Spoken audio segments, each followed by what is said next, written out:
from the Daily Mail. Bill Clinton says Laken Riley's murder would not have happened if the migrant suspect had been vetted properly. Now, I'll give a correction from the intro when I said mistakenly that he said if Trump had been elected. That's the hyperbole that has been going around. Point being, if Trump had been elected, this migrant would have been vetted properly, not allowed in, and Laken Riley would not have been murdered.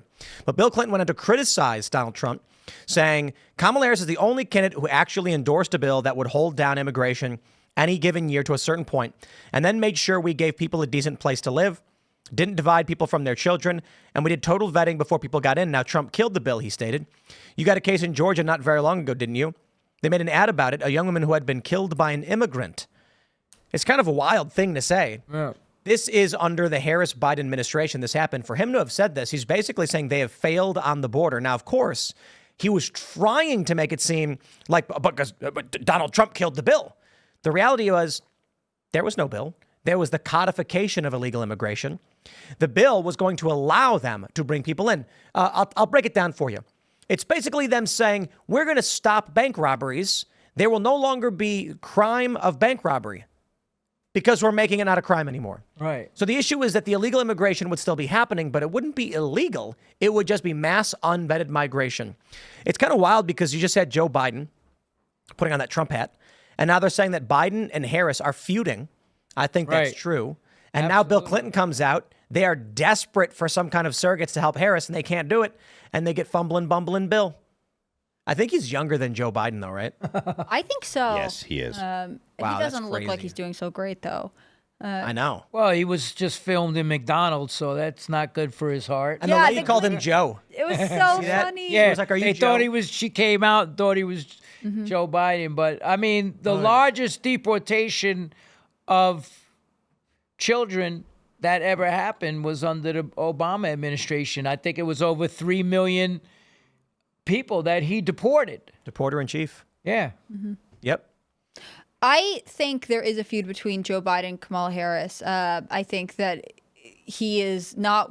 Some of it is, I think he has a diminished capacity, and so therefore his emotions are more volatile than ever. But he's always kind of been a guy with a temper. He's always had this reputation for being vindictive throughout his career, from what I understand.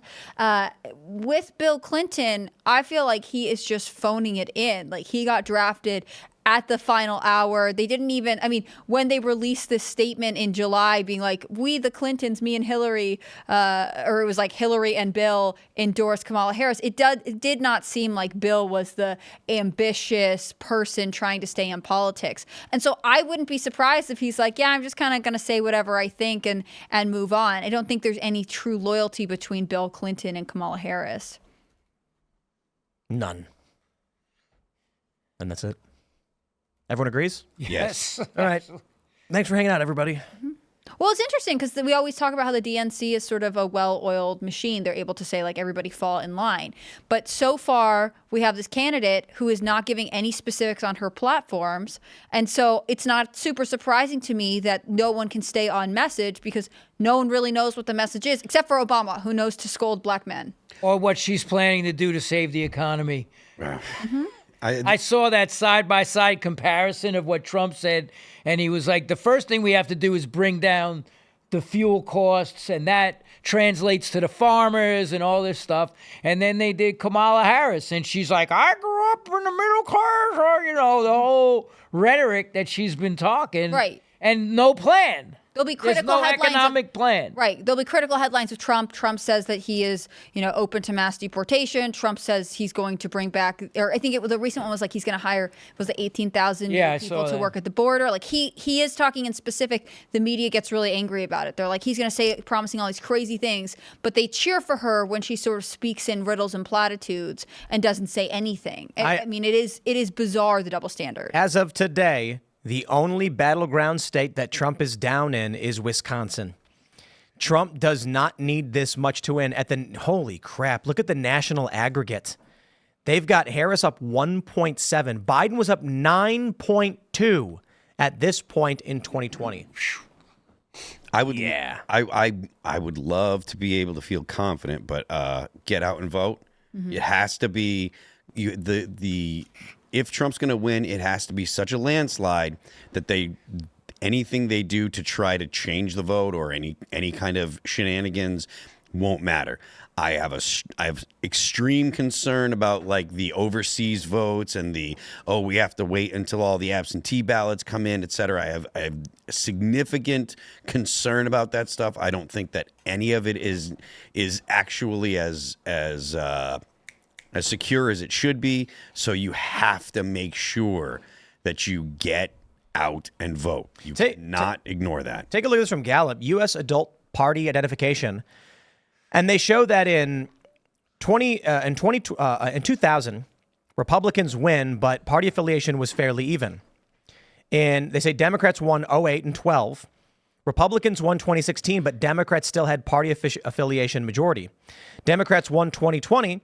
They had party affiliation majority. But now, for the first time since 1992, party affiliation is at 48 Republican, 45 Democrat. Let me stress this. For the first time since 1992, according to Gallup, Republicans outnumber Democrats. Yeah, everything looks like Trump should win at this point, and I don't. We've got 3 weeks until the actual voting, and I feel like the sentiment is on his side, but I do not. I no longer trust the establishment. I don't trust the voting. The media is already saying, it might take a couple days to count Pennsylvania, and it might take a couple days to do this. And this is totally new. I mean, I'm not a young guy anymore. This election and the 2020 election were the first times that ever happened in my lifetime. Never before did I ever see that. It was just never a thing. Everywhere around the world, they have countries constantly have elections, and the elections are counted on the votes are counted on the same day. It's a very normal thing.